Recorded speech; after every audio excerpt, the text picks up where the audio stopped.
오늘 우리에게 주시는 하나님의 말씀은 사도행전 2장 1절에서 13절까지 말씀입니다. 한 절씩 교독하겠습니다. 오순절 날이 이미 이름에 그들이 다 같이 한 곳에 모였더니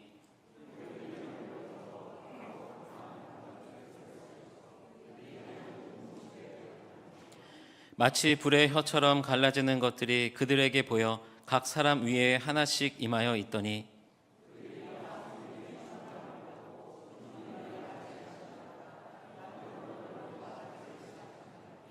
그때에 경건한 유대인들이 천하 각국으로부터 와서 예루살렘에 머물러 있더니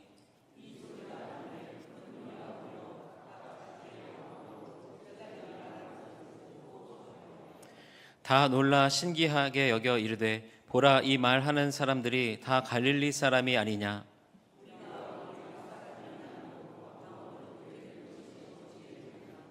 우리는 바데인과 메데인과 엘람인과 또 메소포다미아, 유대와 갑바도기아, 본도와 아시아,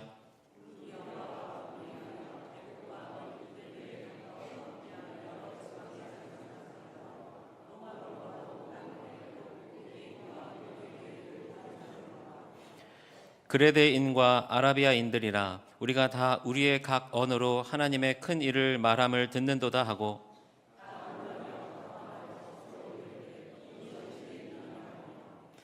또 어떤 이들은 조롱하여 이르되 그들이 새 술에 취하였다 하더라. 아멘. 오늘 이 시간에는 성령의 능력이 나타나는 교회라는 제목으로 사도행전 2장의 말씀을 여러분과 나눕니다. 오늘 말씀 여러분 잘 아는 말씀이에요. 오순절 마가의 다락방에 120명의 성도들이 모여서 기도할 때에 성령께서 그들 가운데 임재하신, 강림하신 그런 사건입니다. 하나님께서 이 땅에 교회를 탄생시키실 때에 누구를 보내셨냐면 바로 성령님을 보내셨다는 거예요. 자, 그렇다면요, 여러분 제가 질문 하나 할게요. 긴장하십시오. 네, 질문 마음으로 대답하셔도 됩니다. 그러면 여러분 오순절, 오늘 이 오순절 사건이 있기 전에는 사도행전 2장 이 사건 전에는 그러면 이 땅에 성령님이 계셨을까요? 계시지 않았을까요? 네, 보통 이렇게 물어볼 땐 답이 다 정해져 있는 거예요. 여러분, 오순절 이 성령 강림 사건이 있기 전에 그러면 성령님이 계셨는가 계시지 않았는가, 우리가 이것을요 잘 이해해야만 성경을 이해하기가 좋습니다. 무슨 말이냐면 여러분, 성령님이 오순절에 임재하셨다, 강림하셨다, 그러면 이 오순절 사건 이전에는 성령님이 안 계셨는데 오늘 이 오순절 사건에야 비로소 성령께서 임재하셨는가? 그렇지 않다는 거예요. 왜냐하면 구약 성경에 보면 성령을 히브리어로 뭐라고 이야기하냐면 르아흐라고 이야기합니다. 르아흐라는 단어를 쓰는데 창세기 1장 2절에 보면 하나님의 영이 수면 위에 운행하셨다 할 때 그 하나님의 영, 그것이 바로 르아흐라는 거예요. 그러니까 성령은 언제부터 계셨던 거예요? 태초부터 계신 거예요. 우리가 이것을 분명히 이해해야 됩니다.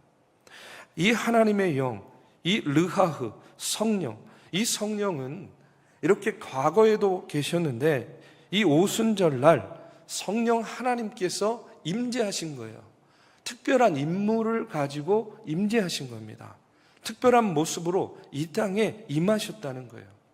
그러면 성령께서 임재하실 때에 가지셨던 특별한 임무가 무엇이었느냐? 그것은 바로 이 땅에 교회를 세우기 위함이었다는 겁니다. 그래서 오순절 성령 강림 사건을 바로 교회의 시작이다, 이렇게 이야기하는 거예요. 그런데 성령님께서 강림하실 때에 현상이 일어났어요. 도구가 사용이 되었습니다. 그게 말씀에 보면 세 가지인데 바람, 그리고 불, 그리고 방언이 터졌다, 이렇게 나오고 있어요. 그러면 하나님께서는 왜 이 땅에 교회를 세우실 때에 성령께서 강림하시면서 이렇게 바람과 불과 방언의 역사를 일으키셨는가? 저는요 이렇게 생각합니다. 하나님께서 이 땅의 교회는 어떤 곳인가를 가르쳐 주시기 위함이었다. 하나님께서 이 땅의 교회의 성격을 우리에게 가르쳐 주시기 위함이었다는 거예요. 여러분, 먼저 오늘 말씀 2절에 보면 교회는 어떤 곳이냐?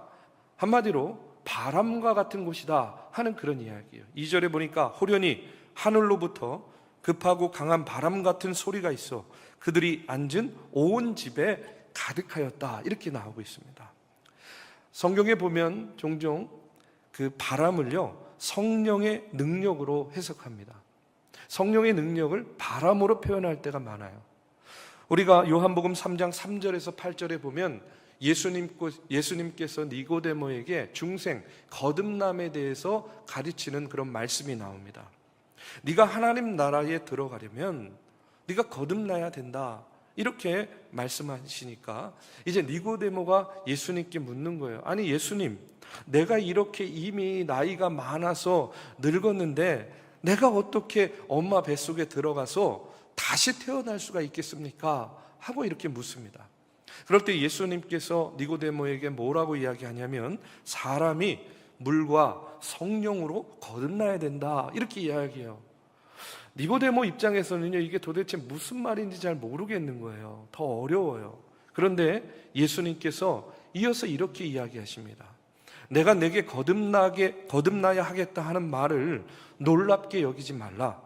바람이 임으로 불매 내가 그 소리는 들어도 어디서 와서 어디로 가는지 알지 못하나니 성령으로 난 사람도 다 그러하니라 하고 이렇게 말씀합니다.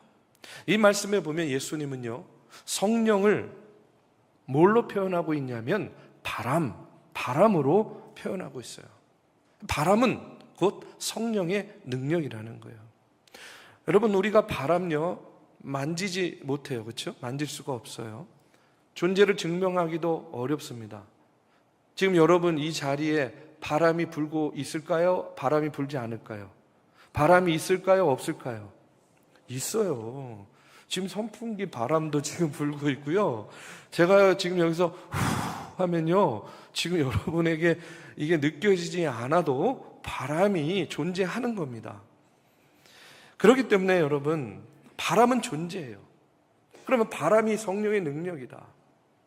이 바람을 통해서 하나님께서 교회가 어떤 것인가 하는 것을 우리에게 가르쳐 주는데, 무슨 말이냐면 교회는 바람처럼 보이지 않는 하나님의 능력이 역사하는 곳이다 하는 것을 우리에게 가르쳐 주는 거예요.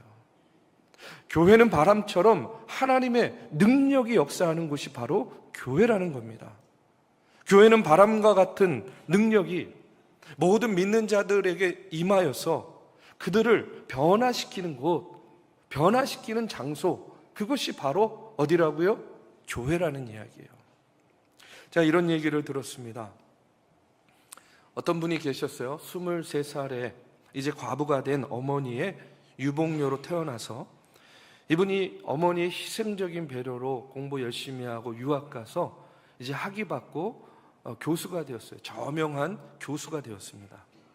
고등학교 이후에 이분이 교회를 다니지 않았어요. 근데 그분의 어머니께서는 늘 이 딸이 언젠가는 교회에 나오기를 간절히 바라면서 기도했어요. 그런데 이분이 이제 마음에 좀 변화가 있어서 어머니 따라서 교회를 나간 겁니다.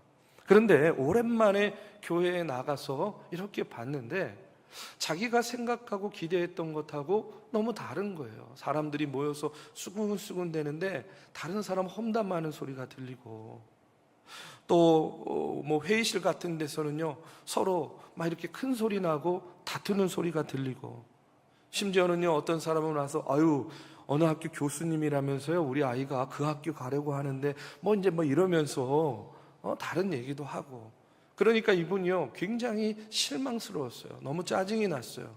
그래서 어머니의 손을 붙잡고 엄마 빨리 가요. 더 여기 못 있겠어요. 못 다니겠어요. 하고 어머니를 끌고 가려고 합니다. 그때요 이 어머니가 그 딸을 보고 화가 난 그 딸에게 한마디를 하세요. 그게 뭐냐면 이런 거예요. 나는 평생 교회 다니면서 예수님만 바라봤는데 너는 오늘 하루 교회에 나와가지고 참 많은 것도 봤구나. 나는 평생 교회 다니면서 하나님만 바라봤는데 너는 오늘 하루 나와가지고 참 많은 것 봤어. 여러분, 이 말에 이 교수의 마음이 확 무너진 거예요. 우리 어머니가 그냥 습관적으로 그냥 늘 하듯이 교회 나가고 그냥 이렇게 왔다 갔다 하는 줄 알았더니 그게 아니었구나 하는 것을 이 딸이 깨닫게 되었다는 거예요. 여러분, 우리가 인간적으로 보면요, 우리들 눈에 보여지는 교회의 그 모습을 보면 때로는 실망스러울 때가 있죠. 왜 없겠습니까? 그러나 그럼에도요, 저는 믿습니다. 이 주님께서 세우신 교회는 바람이 불면요, 성령의 바람이 불면 하나님의 능력으로 사람이 변화되고 달라지게 만드는 곳이 바로 저는 교회라고 믿습니다. 여러분, 구약 성경에 보면 성령의 바람을 생기라는 단어로 이렇게 표현합니다. 우리가 잘 아는 에스겔서 37장에 보면 그 마른 뼈의 환상에 대한 이야기가 나와요. 이스라엘 백성이 처한 그런 현실을 이 마른 뼈에 비유해서 이야기를 하죠. 마른 뼈는요, 이스라엘 백성들을 의미합니다. 그 당시 이스라엘은요, 바벨론의 포로가 되어서 노예 생활해요. 희망이 없어요. 소망이 없는 백성들입니다. 마른 뼈와 같은 그런 상황이었어요. 그런데 그 마른 뼈에 뭐가 들어갔어요? 생기가 들어간 거예요. 생기. 그런데 그 생기가 들어가니까 르하흐, 성령의 바람이 불고 그것이 들어가니까 어떤 역사가 일어나죠? 그 마른 뼈가 다시 살아나요. 그리고 결국은요, 하나님의 군대가 되는 그런 놀라운 역사가 일어나는 것, 그것을요, 에스겔을 통해서 하나님께서 환상으로 보여주세요. 생기가 들어가니까, 바람이 들어가니까 마른 뼈도 살아나는 그런 놀라운 역사가 나타난 거예요. 여러분, 오늘은요, 존 웨슬리 회심 287주년 기념주일 예배로 드립니다. 감리교 창시자인 존 웨슬리, 우리가 잘 알듯이 성공의 목사였습니다. 그는요, 선교에 대한 비전을 가지고 미국의 조지아에 가가지고 열심히 선교 사역을 했지만 결국은 실패하였어요. 그런 실패한 마음을 가지고 런던에 돌아왔습니다. 목사였지만, 선교에 대한 열정도 있었지만 그의 사역의 실패를 통해서 그가 좌절해요. 그가 절망했어요. 내가 이제 무엇을 할 수 있을까? 그런 마음을 가지고 무기력하게 지내다가 어느 날 1738년 5월 24일 저녁에 런던 올더스게이트 거리를 걷다가 소리를 듣고 가보니까 그곳이요, 모라비안 교도들이 예배하는 그런 장소였습니다. 그곳에 들어갔을 때에 사회자가 설교한 것도 아닙니다. 로마서 서문을 읽고 있는데 그 로마서 서문을 듣는 그 과정 속에서 그의 마음이 우리나라 말로는요, 뜨거워졌다라고 이야기하지만 영어 성경에 보면요, 영어로 된 그의 일기를 보면 warm, 따뜻해졌다라고 이야기해요. 어찌됐든 그의 마음 가운데에 변화가 있었어요.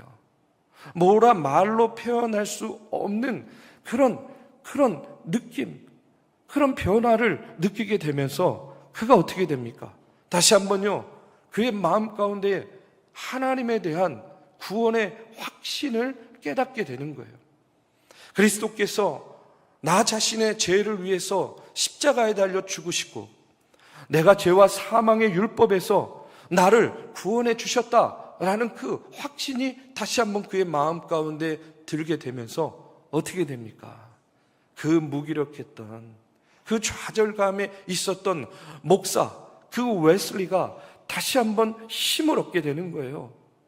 마른 뼈와 같이 있었는데 그의 마음 가운데에 생기, 르아, 성령의 바람이 들어가니까 어떻게 돼요? 다시 새 힘을 얻습니다. 그리고 영국의 세계에 예수 그리스도의 복음을 전하고 증거하는 그런 복음주의적 부흥 운동을 일으키는 그런 놀라운 하나님의 도구로 쓰임받게 되었어요. 여러분, 웨슬리가 그 올더스게이트 거리에서 그 로마서 서문을 읽을 때에 그의 마음 가운데 얻었던 그 확신, 하나님께서 나를 죄와 사망의 권세에서 구원해 주셨다라는 그 믿음, 몰랐던 게 아니죠. 이미 알고 있었습니다. 목사요, 선교사로서 그가 그런 복음을 전하고 증거하였어요. 그러나 실패 가운데, 좌절과 절망 가운데 그의 영이 죽어 있었다는 거예요. 아무런 영향력도 행사하지 못하는 그에게 뭐가 들어갔어요? 생기가 들어간 거예요. 성령의 바람이 그의 그 마음 가운데에 들어가기 시작하니까 어떤 역사가 일어났어요? 마른 뼈와 같은 그의 심령이 다시 살아나는 그런 놀라운 역사가 일어났다는 겁니다. 우리 사랑하는 믿음의 성도 여러분, 저는요, 우리의 인생도, 그리고 우리의 교회도, 그리고 지금 마른 뼈와 같은 상태에 있는 이 나라와 이 민족도 그렇기 때문에 여러분, 바람이 불어야 된다고 믿습니다. 어떤 바람이에요? 성령의 바람이 불어야죠. 성령의 바람이 불게 되면, 생기가 들어오게 되면 내가 변화되고, 우리가 변화되고, 교회가 변화되고, 여러분, 이 나라와 이 민족이 변화되고 다시 일어나고 살아나는 그런 놀라운 역사, 기적의 역사가 나타나리라고 믿습니다. 바로 바람, 성령의 능력을 통해서 가능한 거예요. 여러분, 주님의 교회는 바로 이와 같은 바람, 성령의 능력을 통해서 세워진 곳이다 하는 것을 여러분 기억하시기 바랍니다. 두 번째로, 성령이 임하니까 어떤 일이 일어났냐면 그들에게 기도의 불이 임했다, 이렇게 이야기하고 있어요. 3절에 보니까 마치 불의 혀처럼 갈라지는 것들이 그들에게 보여 각 사람 위에 하나씩 임하였다, 이렇게 나오고 있어요. 불이 임했대요. 예전에 어렸을 때 뭐 부흥회나 기도원에 이렇게 가면요, 강사 목사님들이 불 받아라, 막 이제 불 받아라 그러면요, 저도 어린 마음에 아멘, 아멘 했어요. 여러분, 불 받으십시오. 아유, 감사합니다. 일부 예배 때는 아무도 아멘을 안 해가지고, 예. 그런데 어린 마음에 불 받아라 그러면 아멘, 아멘 했지만 이런 마음도 있었어요. 아니, 도대체 불을 어디서 받지? 불 받으면 뜨겁고 타 죽을 수도 있는데, 막 이런 마음이 있었어요. 그런데 여러분, 오늘 말씀을 자세히 읽어보면 성령의 불이 어떻게 임했냐면 마치 불의 혀처럼 갈라지는 것들이 그들에게 보여서 각 사람 위에 하나씩 하나씩 임하였다는 거예요. 내가 불을 받은 것이 아니라 성령의 불이 한 사람 한 사람 위에 임하였다는 겁니다. 구약 성경에서 불은요, 여러 가지를 상징합니다. 그런데 특별히 불은요, 정결함을 의미합니다. 왜 불이 정결함을 의미하냐면 불은요, 모든 것을 태워 없애는 거예요. 구약의 백성들이 제사를 드릴 때에 어떤 제사를 드렸습니까? 번제를 드렸어요. 번제. 다 태우는 거예요. 그 의미가 뭐예요? 우리의 죄가 깨끗하게 태워 없어짐으로 말미암아 우리가 뭘 얻는 것을 의미합니까? 정결하게 된다 하는 그런 의미예요. 하나님께서 이 땅에 이 오순절날 교회를 세우실 때에 그럼 왜 불의 혀 같은 것들을 임재하게 하셨을까? 그 이유는 바로 이 불로 더러운 것을 태우듯이 교회는 깨끗하고 정결한 곳이 되어야 되기 때문에 이와 같은 역사를 이루셨다, 저는 그렇게 믿습니다. 교회는 깨끗한 곳이 되어야 되고요, 교회의 구성원이 되는 우리는 깨끗함과 정결함을 입어야 되는 거예요. 여러분, 내가 비록 어제 죄를 지었어요. 그런데 우리는요, 늘 그런 생각 하잖아요. 내가 죄에서 완전히 자유로운 삶을 살지 못하고 내가 원치 않던 원하던 우리가 죄를 짓는데 또 그 이면에는 어떤 마음이 있어요? 하나님, 나 죄 짓기 원하지 않아요. 죄 짓고 싶지 않아요. 죄 짓지 않고 싶은 그런 강렬한 열망이 있지 않습니까? 하나님, 내가 어제 실패했어요. 하나님, 내가 어제 또 죄를 지었어요. 내 죄를 회개합니다. 그러나 내 마음 가운데는 죄 짓고 싶지 않은 마음이 있어요. 내가 깨끗하고 정결한 삶을 살고자 하는 그런 바람과 열망이 있어요. 지금 비록 내가 깨끗하지는 않지만, 죄인이지만, 그럼에도 불구하고 내가 깨끗하게 살고 싶은, 죄 짓고 싶지 않은 그 열망, 여러분 그것은요 우리에게 누구에게나 있는 열망 아닙니까? 그런데 우리가 예수 믿는다고 해서 죄 짓지 않습니까? 교회를 적게 다니면 죄를 많이 짓고 오래 다니면 죄를 적게 짓습니까? 아니잖아요. 똑같이 죄 짓습니다. 성령을 받아도 죄 짓는 삶 살아요. 아니 그럼 목사님 성령 받으나 안 받으나 다 죄 짓는 삶인데 똑같지 않습니까? 아니에요. 똑같지 않습니다. 다릅니다. 뭐가 다르냐면 성령 받은 사람은요 죄를 짓지만 어떤 마음이 있냐면, 하나님 내가 이 죄를 반복하고 싶지 않아요. 내가 이 습관적인 죄를 또 짓고 싶지 않아요. 죄 짓고 싶지 않은 그 열망이 우리 가운데 있는 거예요. 성령 받은 사람은. 정말 그리스도의 몸된 자들, 성령 받은 사람들은 한 달 전에 지은 죄 그 다음날 또 짓고, 어제 지은 죄 오늘 때 또 짓고, 이런 삶 살고 싶지 않다라는 그 열망이 우리 가운데 가득하다는 거예요. 왜냐? 우리 안에 임한 성령의 불로 나의 더러운 곳이 태워지고 깨끗해지고 정결해지기를 원하는 그 열망이 우리 안에 있기 때문에 그렇습니다.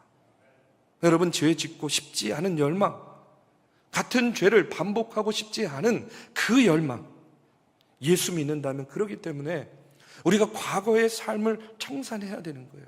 만약에 그것을 청산하지 않고 여전히요 거짓말하고 여전히 부정적인 일들을 행한다고 한다면 그 사람을요 구원받았다라고 이야기할 수 없는 것이죠.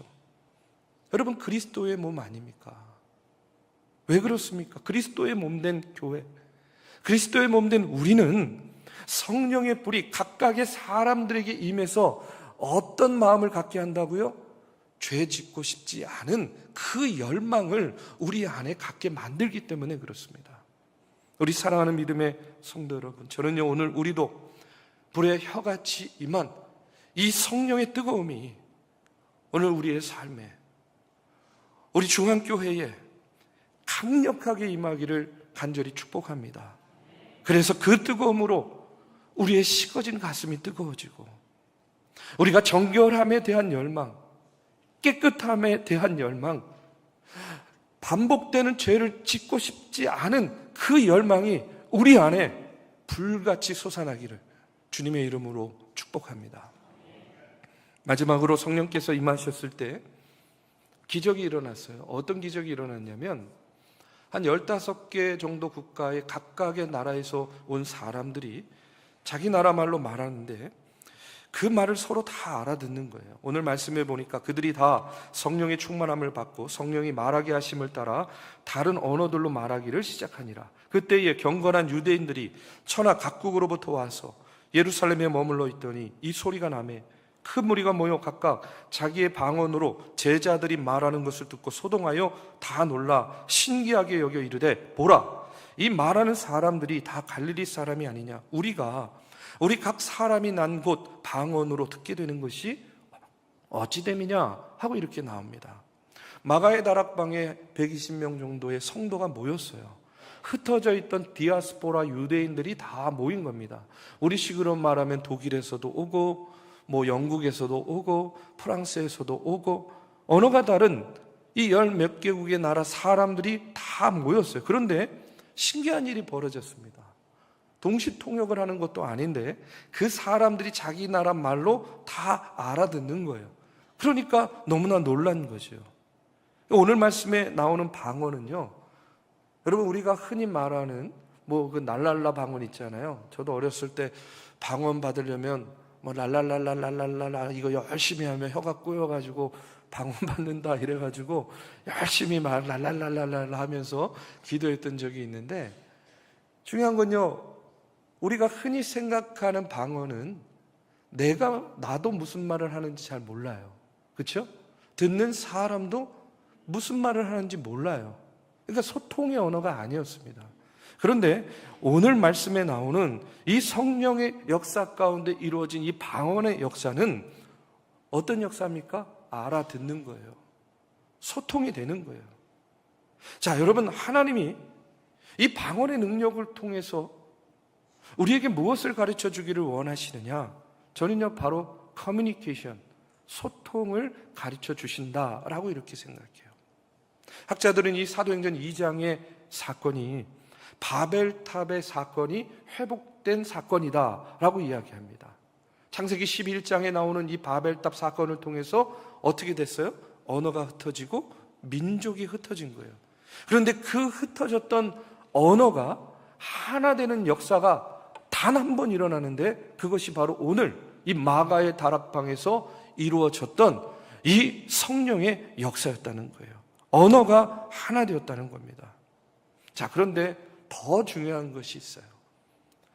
각 사람의 언어로 다 소통이 되고 그것을 알아들은 것도 놀라운 기적인데 사실은 더 중요한 것은 뭐냐면 그럼 그들이 그렇게 알아들은 그 말이 무엇이냐는 거예요. 여러분, 이것이 더 중요합니다. 그들이 다 자기들의 말로 알아들었던 그 소통이 됐던 그 말은 도대체 어떤 이야기였는가? 오늘 말씀에 보면 이렇게 나옵니다. 그레데인과 아라비아인들이라 우리가 다 우리의 각 언어로 하나님의 큰 일을 말함을 듣는도다 하고 다 놀라며 당황하여 서로 이르되 이 어찌된 일이냐 하며 또 어떤 이들은 조롱하여 이르되 그들이 세술에 취하였다 하더라. 이렇게 나와요. 여러분, 자, 오늘 말씀에 보면 그들이 자신들의 각각의 언어로 들었던 그 말이 어떤 말이에요? 바로 하나님의 큰 일을 말함을 들었다는 거예요. 그들이 하나님의 큰 일을 들었다는 겁니다. 하나님의 큰 일, 그들이 들었던 그 각각의 언어로 들었던 하나님의 큰 일이 무엇이겠습니까? 그것은 바로 하나님께서 인간의 몸을 입고 이 땅에 찾아오신 그 놀라운 일, 하나님께서 내 죄를 대신해서 십자가에 달려 죽으신 그 놀라운 사건, 그리고 죽은 지 3일 만에 부활하신 그 구원의 역사를 이루신 그 하나님의 큰 일을 그들이 각각 자기들의 언어로 듣고 알고 깨닫게 되었다는 거예요. 여러분, 이 말씀을 통해서 오늘 우리의 교회는 어떤 곳인가? 저는요, 이렇게 말씀드리고 싶어요. 교회는 소통을 통해서 구원의 복음을 증거하는 곳이 바로 교회다라는 사실입니다. 교회는 소통을 통해서 복음을 전하는 일을 하는 곳이 바로 교회라는 거예요. 교회는 무슨 일을 하든 무슨 사역을 하든 어디에 있든 여러분 그 중심에는요 뭐가 있어야 되는 거예요? 하나님의 큰 일, 구원의 복음이 있어야 된다는 겁니다. 여러분, 우리가 지금 135주년을 기념해서 몽골의 나무 심기를 작정하고 있습니다. 그저 환경 생각해서 나무 심자, 그 사람들에게 도움이 되자, 이런 마음으로 나무 심는 것, 여러분 이것은요 이미 세상의 기업들, 예수 믿지 않는 사람들도 오래전부터 이미 지금도 해오고 있는 일들이에요. 그런데 어떤 우리 성도님 작정하신 것을 보니까 자신의 아들, 며느리, 손자, 손녀 이름 다 써가지고요, 그분들 한 사람 한 사람들 작정해가지고 이제 나무 심기 작정을 하셨더라고요. 왜 그랬을까? 이렇게 생각해 보면요, 그런 거죠. 나무 심기를 통해서 자녀와 가족들에게 내가 그리스도의 복음을 전하기 위해서 네 이름으로 나무 심었다는 것을 알려주는 거예요. 몽골에 가면 네 이름으로 심겨진 나무가 지금 자라고 있다라는 것을 나중에 알려주는 겁니다. 그리고 그 나무가 자라고 열매 맺듯이 너도 건강하게 자라서 하나님의 열매를 맺는 그런 나무와 같은 인생, 나무와 같은 사람이 되라 하는 것, 그것을요, 그 소망을, 그 비전을 알려주기 위함이다. 저는 그렇게 생각합니다. 여러분, 나무를 가꾸고 생계의 도움을 받는 그 몽골의 사람들에게도, 여러분, 이 나무는 보통 나무가 아니라 저 한국에 있는 중앙교회 성도들이 심은 나무야. 그 사람들은 당신들이, 너희들이 이 나무를 통해, 이 나무를 가꾸는 일을 통해서 너희들이 예수를 알고 복음을 전하여 듣기를 원하는 마음으로 이 나무 심었어. 여러분, 이것들을 알리는 하나님의 큰 일, 하나님의 도구가 되기 위해서 우리가 이와 같은 사역을 지금 전개하고 있는 겁니다. 그리고 저는요, 이렇게 믿습니다. 성령께서 역사하시면 우리는 한국에서, 그들은 몽골에 있어서 여러분 영적으로 통하는 그 소통의 역사가 일어나면서 그들에게도 예수 그리스도의 복음이 전하여지고 증거되고 구원의 역사가 그곳에서도 일어나리라고 저는 믿습니다. 여러분, 이제 말씀을 마칩니다. 저는 지금 우리 교회에 성령의 바람, 성령의 불이 임하고 계심을요 강하게 느낍니다. 저는 이것을 다른 말로 이렇게 표현하고 싶어요. 교회의 공기가 바뀌었어요.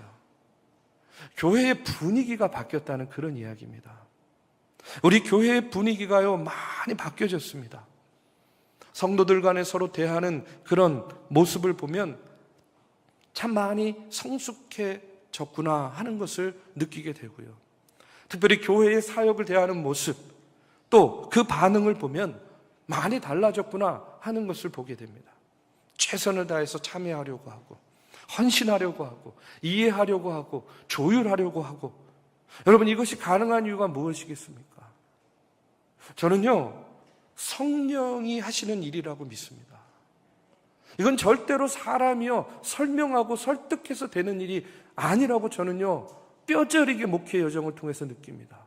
성령이 하셔야 되는 일, 성령의 바람이 불면 가능한 일, 성령의 불이 임하기 때문에 가능해지는 일들이다, 저는 그렇게 믿어요. 가정도 일터도 교회도. 여러분, 그렇기 때문에 성령의 역사가 없으면요 공기가 싸늘해요. 집에 들어가면요 공기 싸늘합니다. 여러분, 그 분위기가요 메마르고 척박합니다.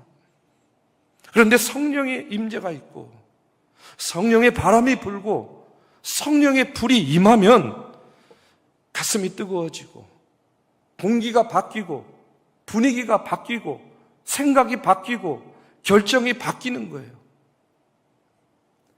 성령의 불이 임하면 여러분, 죄 짓고 싶지 않은 그 열망이 나를 사로잡아서 우리가 반복되는 죄, 습관적인 죄, 그런 것들을 멀리 하려고 몸부림치고 노력하게 되는 것이죠.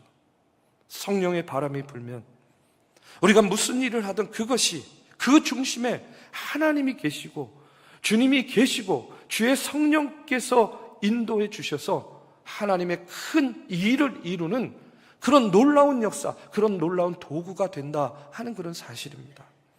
저는요 오늘 우리 중앙교회와 우리 믿음의 성도들의 가정과 일터에 이와 같은 성령의 바람, 성령의 불, 하나님의 임재가 가득한 성령의 능력으로 세워지는 교회와 여러분의 가정과 일터가 되시기를 이 시간 주님의 이름으로 축복합니다.